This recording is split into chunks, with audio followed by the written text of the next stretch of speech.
Hello kawan, nama saya Tanah dan selamat datang kepada channel saya.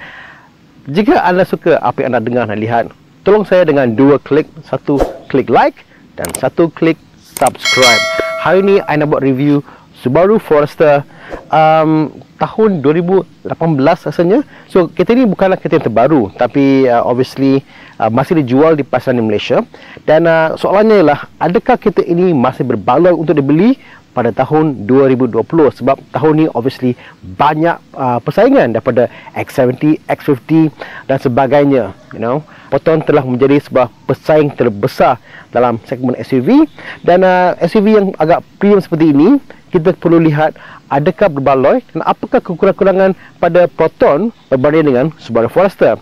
Saya masih rasa bahawa terdapat kategori kenderaan yang agak unik seperti Forester, dan saya akan beritahu anda kenapa Forester ini agak unik. Jom.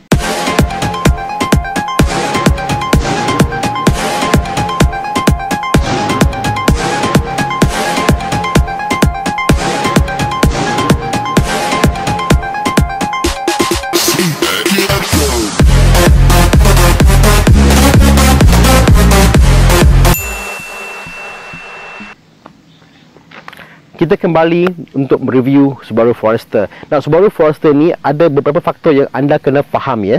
Pertama sekali ialah engine.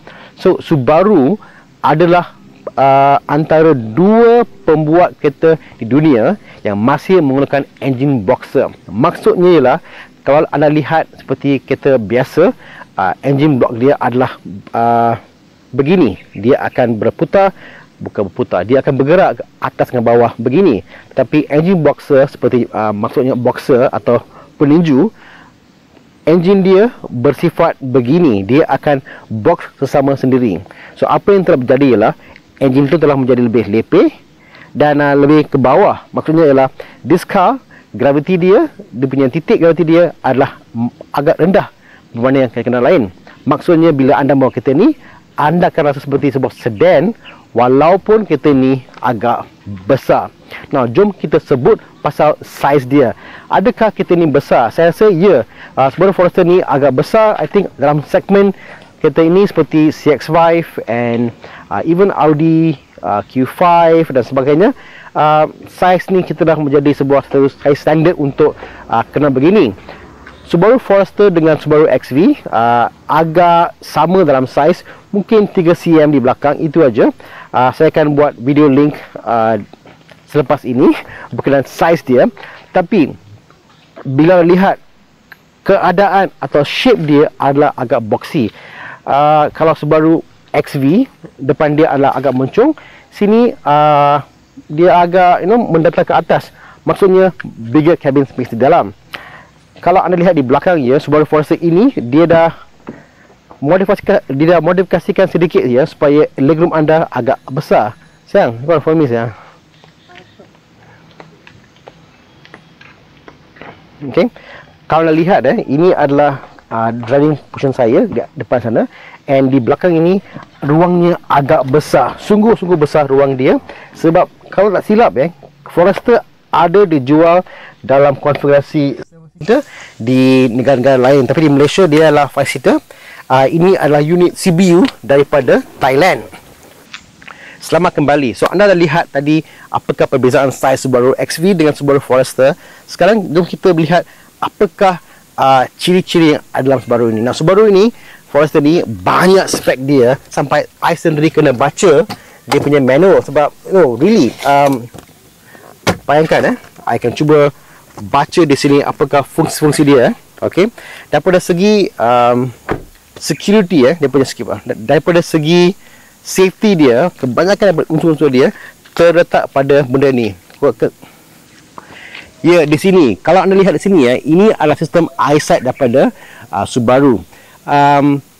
Sistem ini direka pada tahun 2008 dan apa dia buat ialah ada kamera di sini dan di sana. Dan apa dia buat ialah dia akan mengambil image di depan. So apabila dia bergerak, dia akan boleh angkat gambar dan radar untuk mengenal pasti apakah kenderaan di depan, dan dengan itu anda boleh buat benda seperti cruise control, anda boleh buat seperti automatic braking. So bila bawa kenderaan ini, anda akan rasa jikalau anda terlalu dekat dengan kenderaan depan, kereta ni akan brake dengan automaticnya.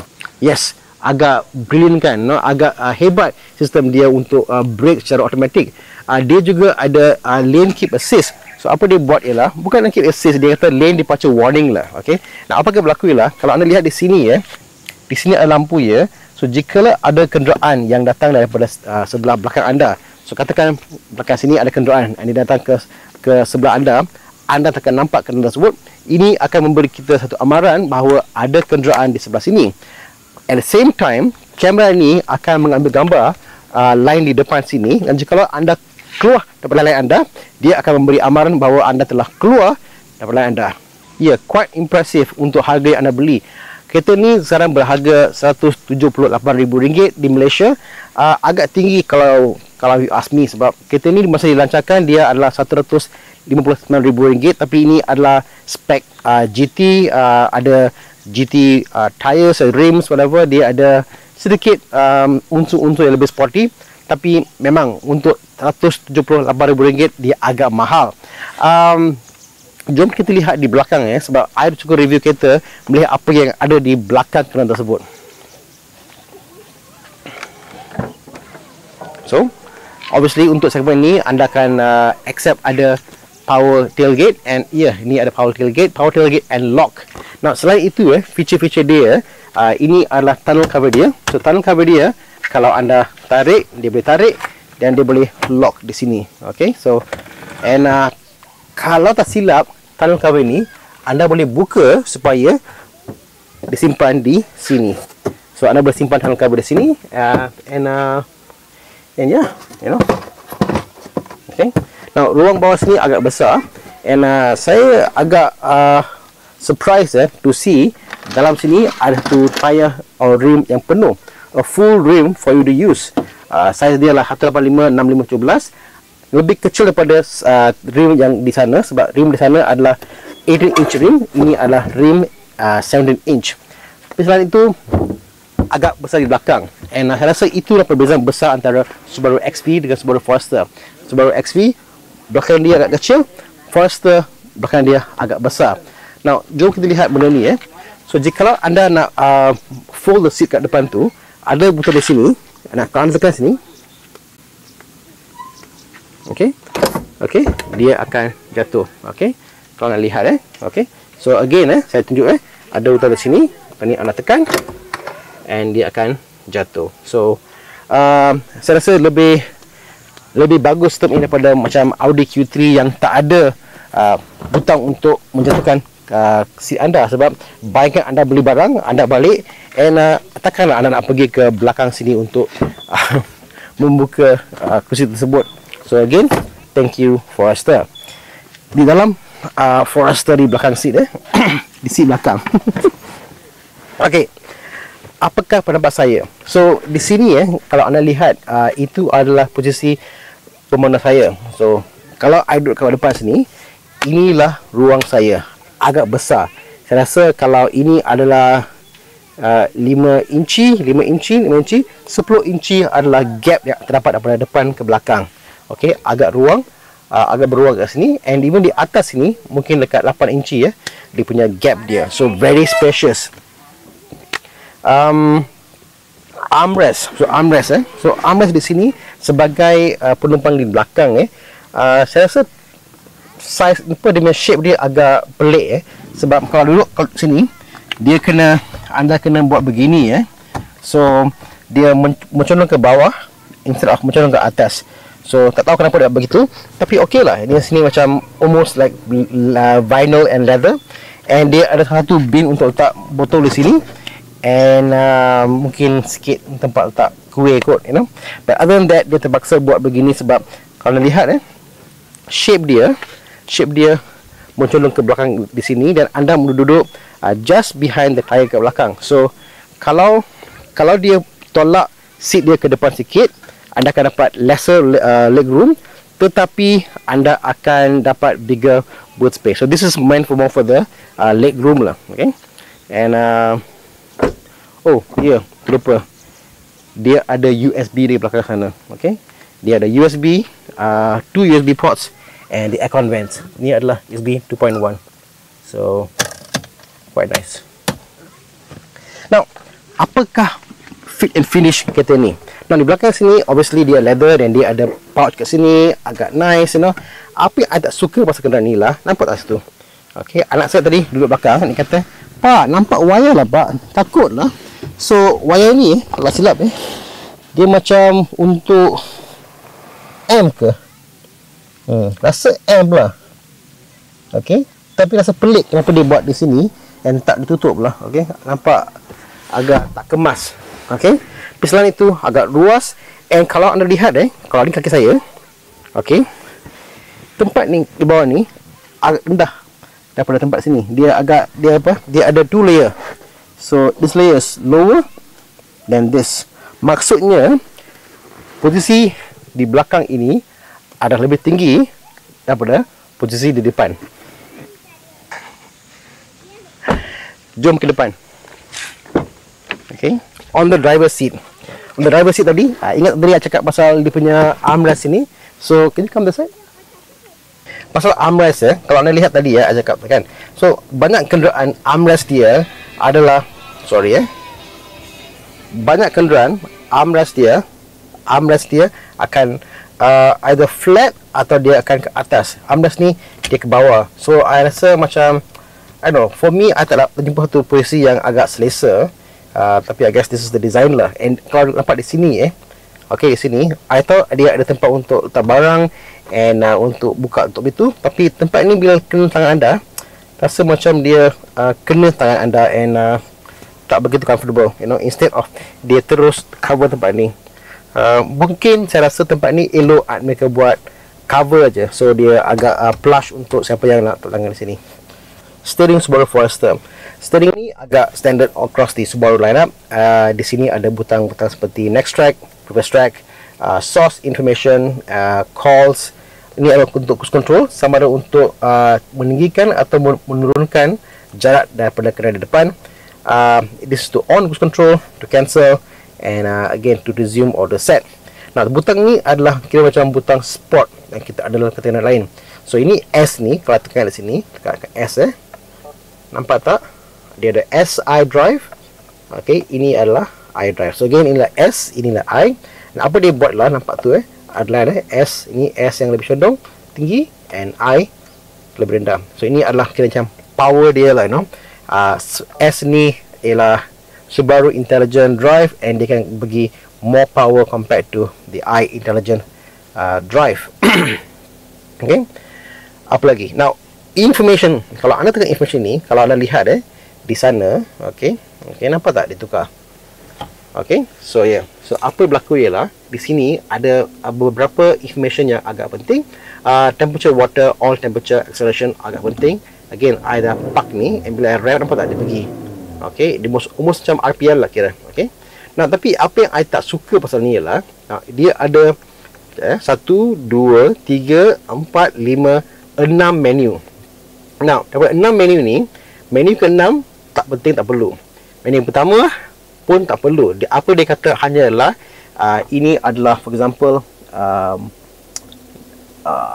blind spot, alarm, collision warning, and ini adalah lane departure warning. Okay, saya tak perlu ada meter di sini untuk saya. They can actually put this here. I tak faham kenapa di situ. And this whole menu untuk tu aja. Untuk off ini pula, butang dia adalah di atas sana. Okay, so ini adalah butang untuk menutup lane warning, lane departure warning, and into collision. So tekan lama, dia akan off. So bila tekan lama kat sini, okay, dia akan off sana. So show you tekan lama, nampak tak dia off. Tekan balik, dia on balik. So saya rasa macam almost gimmicky lah untuk tak benda tu di sebelah sana. And if I go next menu, ini menu kan seterusnya, ini adalah untuk 4-wheel drive atau angle. So maybe ini adalah agak penting sebab bila anda parking, katakan pergi untuk piknik whatever, anda perlukan informasi ini to know ada kereta anda level. Okay, okay, menu seterusnya 4 ni Ini adalah mileage. Okay, not bad. Mungkin I perlukan untuk how many kilometer ahead. Okay, and masa. So beberapa menu di sana adalah agak tak perlu, tak penting, tapi dia taruh juga. I think dia lah untuk melengkapkan apa yang dia ada di sana. So mungkin kalau suka, okay, tapi I rasa tak perlulah untuk berada di sana. Again, the meter. Okay, so ini adalah dia punya 360 camera. Kamera ni tak jauh daripada X70. Rasa X70 jauh lebih elok, jauh lebih cantik, jauh lebih clear. Kamera ni tak begitu happening lah, agak menghampakan, tapi dia bekerja, no problem, dia cukup untuk anda melihat, untuk reverse, untuk parking, tapi dia tak secanggih seperti dalam X70. Selain itu, infotainment system ini, now saya faham yang ini adalah daripada Subaru and it's built-in. Dia ada Android Auto. Kita off ni jap. Okay.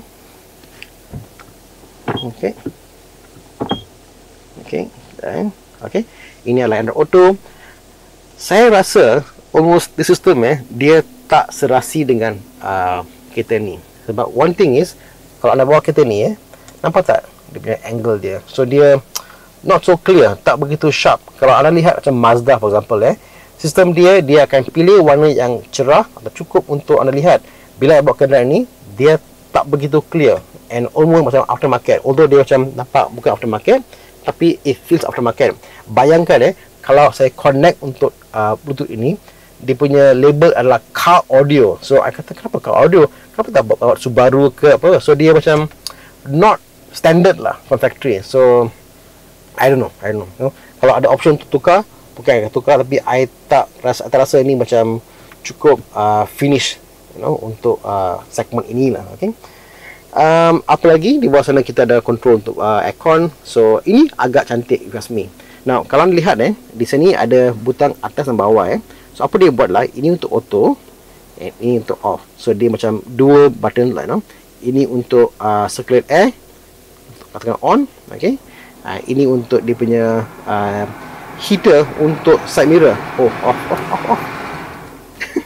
Okay, so ini adalah butang untuk heater side mirror. So, apa dia buat adalah side mirror ini dia ada heater. So bila saya tekan butang di sana, apa berlaku ialah side mirror ni akan dipanaskan. So kalau ada macam embun ke, dia akan keluar lah. Okay. Again, tempat yang unik untuk letak your warning signal. And aircon vent dia agak integrated, nampak begitu kemas, no problem with that. Okay, dashboard dia cantik, soft touch, agak besar kalau lihat. Dan saya rasa apa berlaku ialah engine dia mungkin dia agak ke belakang di bawah dashboard ni, sebab tu dashboard dia agak besar. Okay.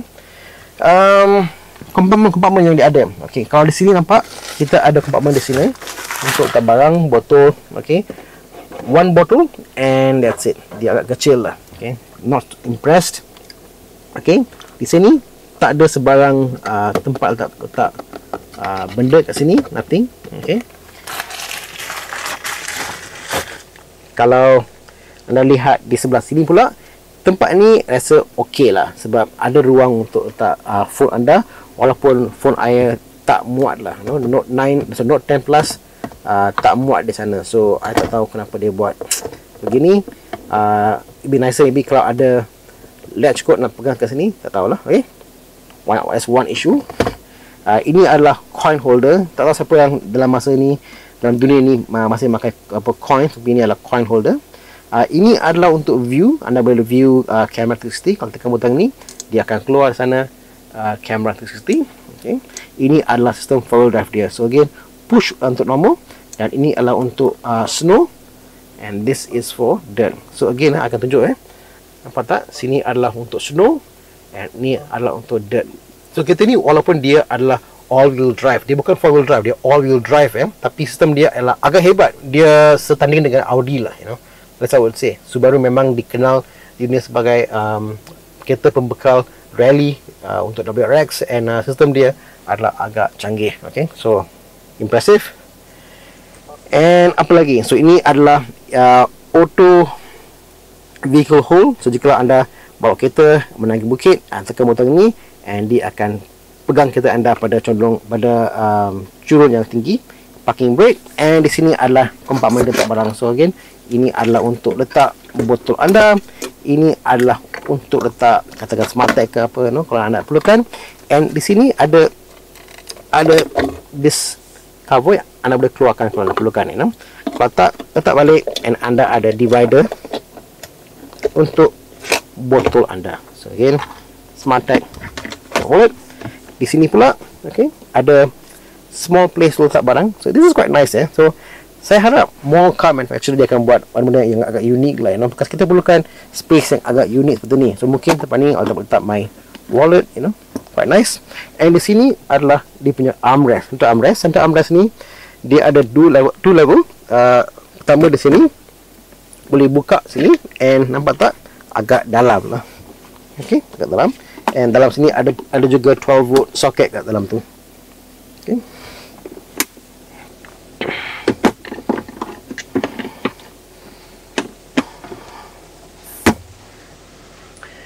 So that's pretty much the driver side.